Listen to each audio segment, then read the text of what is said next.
श्री वाहिगुरु साहिब जी। एक ओंकार सतनाम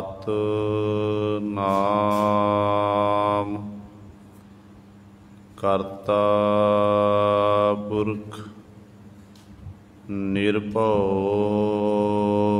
निर्वैर अकाल मूरत अजूनी सैभं गुर प्रसाद। दंडौत बंदन अनक बार सर्व कला समरथ डोलन ते राखो प्रभु। नानक दे कर हाथ सतगुर आयो शरण तुहारी। मिलै सुख नाम हर सोभा चिंता लाहे हमारी। अबर न सूझै दूजी ठाहर हार पर्यो तो द्वारी। लेखा छोड़ अलेखा छूटै हम निर्गुण लेहो उबारी। सदबख सिंध सदा मेहरबाना सबना दे आधारी। नानक दास संत पातशाह परियो राख लेहो एह बारी। बाणी गुरु गुरु है बाणी बिच बाणी अमृत सारे। गुर बाणी कहै सेवक जन मानै पर तख गुरु निस्तारे। सो कहो टल गुर सेवियै अहनिस सहज सुभाए। दर्शन परसै गुरु कै जन्म मरण दुख जाए। होवै सिफत खसामदी नूर अरस हो कुरस हो चटिया।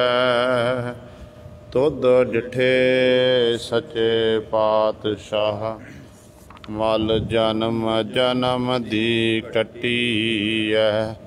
सजण सचा पातशाह सिर साहांदै साहो। जिस पास बैठिया सोहिया सबना दा बेसाहो। सतनाम श्री वाहिगुरु साहिब जी। मारू महला पहला पिर बिन क्या तिस धन सीगारा। पर पिर राती खसम बिसारा। ज्यों बेसुआ पूत बाप को कहिए त्यों फोकट कार विकारा है।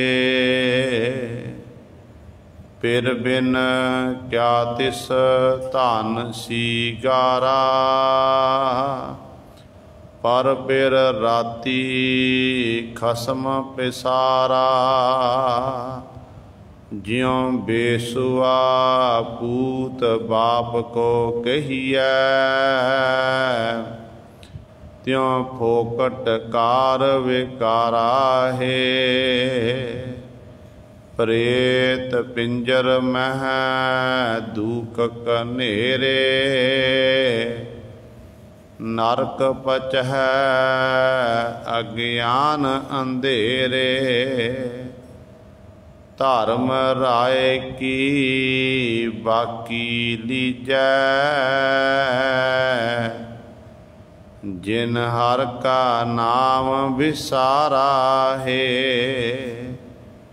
सूरज तपै अगन बिख झाला, आपत पशु मन मुख बेताला। आसा मनसा कूड़ कमावह, रोग बुरा बुरे आरा है। सूरज तपै अगन बिख झाला, अपत पशु मन मुख बेताला। आसा मनसा कूड़ कमावह, रोग बुरा बुरे आरा है। मस्तक भार कल्लर सिर भारा, क्यों कर भव जल लंघस पारा। सतगुर बोहिथ आद जुगादी, राम नाम निस्तारा है। सतगुर बोहिथ आद जुगादी, राम नाम निस्तारा है। वाहिगुरु जी का खालसा, वाहिगुरु जी की फतेह। परम सन्मान योग जुगो जुग अटल, चवर छतर तख दे मालक। बाणी के बोहित जाहरा जहूर, हाजरा हजूर। धन धन साहिब श्री गुरु ग्रंथ साहिब, सच्चे सतगुरु जी दी पावन पवित्र निघी गोद अंदर जुड़ बैठे गुरु रूप गुरु सवारे सतसंगी जनो। आप जी वड्डियां भागां वाले हो, जो दशमेश पिता गुरु कलगीधर सतगुरु अमृत के दाते सर्वांश दानी सहबे कमाल। हक हक अंदेश गुरु गोबिंद सिंह, बादशाह दरवेश गुरु गोबिंद सिंह। धन धन साहिब श्री गुरु गोबिंद सिंह महाराज जी की चरण छो धरती। महान पवित्र स्थान गुरुद्वारा मंजी साहिब आलमगीर विखे ਅੰਮ੍ਰਿਤ ਵੇਲੇ ਤੋਂ ਸਜੇ ਦੀਵਾਨਾਂ ਵਿੱਚ ਹਾਜ਼ਰੀਆਂ ਭਰ ਕੇ ਸਤ ਸੰਗਤ ਕਰਕੇ ਲਾਹੇ ਪ੍ਰਾਪਤ ਕਰਕੇ ਆਪਣੇ ਜੀਵਨ ਨੂੰ ਸਫਲਾ ਕਰ ਰਹੇ ਹੋ। ਸੋ ਅੰਮ੍ਰਿਤ ਵੇਲੇ ਸਜੇ ਦੀਵਾਨਾਂ ਵਿੱਚ ਆਪ ਜੀ ਨੇ ਹੁਣੇ ਹੀ ਸਤਿਕਾਰਯੋਗ ਗੁਰੂ ਘਰ ਦੇ ਕੀਰਤਨੀਆਂ ਪਾਸੋਂ ਸ਼੍ਰੀ ਆਸਾ ਜੀ ਕੀ ਵਾਰ ਦੇ ਕੀਰਤਨ ਸਰਵਣ ਕੀਤੇ ਹਨ। सो आओ गुरु सवारियो, समा है जो चल रही लड़ीवार गुरबाणी दी कथा मारू राग दे विचों आप संगतां श्रवण करदियां आ रहीआं हन। धन धन साहिब श्री गुरु नानक देव महाराज दे पावन शब्दां दी विचार चल रही है। कल वाली विचार दे विच आप जी ने पहले 4 पदियां दी विचार श्रवण कीती सी, जिहदे विच धन धन गुरु नानक देव महाराज ने सानू उपदेश बख्शिया कि परमात्मा जिहड़ा है वाहिगुरू है वो असुर बिरती नूं संघारन वाला है, दैंतां दा वो खात्मा करन वाला है। वो वाहिगुरू घटां घटां विच रमिया होया सारियां दा प्यारा है। कहंदे है वो सारियां थावां ते है, कण कण विच वासा है, पर कहंदे है वो सारियां तो निर्लेप है। उस वाहिगुरू दे गुण गा के दसे नहीं जा सकते हैं। उहदी गुणां दी इस करके जिहड़े गुरमुख जन हैं, गुरमुख जन उहदे गुणां दा गैन करते हैं, विचार करते हैं, पर उस वाहिगुरू का अंत नहीं पाया जा सकता है। जिहड़े गुरमुख जन हैं वो रब दे प्यारे प्यारिਆਂ ਦੀ शरण ਵਿੱਚ ਜਾਂਦੇ ਹਨ, गुरु रूपी साधु की संगत करते हैं, तो सतगुरु जी कृपा करके उन्हें फिर संसार समुंदर तो तार दिंदे हैं। संसार की है? संसार कहते एक अगन पानी सागर अत गहरा। संसार एक अग का पानी है, बड़ा डूंगा सागर समुंदर है, तो गुरु पास इस ये लंघना बड़ा औखा है। किमें तरिया जा सकता? कहते सतगुरु जी बाँह पकड़ के पार कर देंदे ने। पर मनमुख जिहड़े जीव ने ना, मन की मर्जी करने वाले, उन्होंने बिल्कुल भी ज्ञान नहीं है। वो वार वार जमदे, वार वार मरदे, इस तरह लगातार सिलसिला जारी है। कहते भाई जीव दे वस की गल भी नहीं है। जो पूर्वत धुरों दरगाहों मालक ने मत्थे ते लेख लिख दिते ने, वो लेख नहीं मिटते हैं, तो उहदे मुताबिक जीव कर्म करता है तो जमां दे अधीन पैंदा है। तो इस तरह ये कोल विचार रूपी नेत्र नहीं हैं, जिस करके ये अंधला है, ख्वार हो रहा है। एक संसार में जन्म लैके आ गए, एक संसार तो जन्म लैके चले गए, तो अपने तुरिया पद जिहड़ा स्वरूप रूपी घर है, उस घर में जीव वासा नहीं प्राप्त कर सकिया। सफ़र दे विच है, सफ़र ही कर रहा है, तो सफ़र दा मुकदा नहीं है, अपनी मंजिल तक नहीं पहुँचता। इस करके कर्मां दे बंधे होए जीव इस तरह ये पाप कमा रहे हैं।